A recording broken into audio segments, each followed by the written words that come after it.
ఉగ్రవాదం లేకుండా చేయడమే దేశ సంకల్పమని ప్రధాని మోదీ మరోసారి స్పష్టం చేశారు.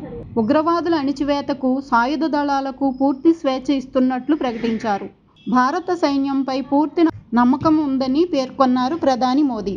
పహల్గామ్ ఉగ్రదాడిపై ప్రతిస్పందించే విషయంలో అనుసరించాల్సిన పద్ధతులు, లక్ష్యాలు, సమయాన్ని నిర్ణయించే విషయంలో సైన్యానికి పూర్తి స్వేచ్ఛ ఉందన్నారు. పహల్గామ్ దాడి వెనుక ఉన్న ఉగ్రవాదులను, వారి మద్దతుదారులను వేటాడి ఊహకు అందని విధంగా శిక్షిస్తామన్నారు. చీఫ్ ఆఫ్ డిఫెన్స్ స్టాఫ్ సహా త్రివిధ దళాల అధిపతులతో ఉన్నత స్థాయి సమావేశం సందర్భంగా ప్రధాని మోదీ ఈ వ్యాఖ్యలు చేశారు. పహల్గామ్ ఉగ్రదాడి అనంతరం దేశంలో అంతర్గత భద్రత, సరిహద్దులో నెలకొన్న పరిస్థితులపై సమావేశంలో చర్చించారు. పహల్గామ్ ఉగ్రఘటనకు ప్రతీకార దాడులు తప్పవని ఊహాగానాలు వ్యక్తమవుతున్న వేళ ప్రధాని మోదీ ఈ వ్యాఖ్యలు చేయడం పాక్తో భారత్ యుద్ధానికి సిద్ధమవుతున్నట్లు తెలుస్తోంది.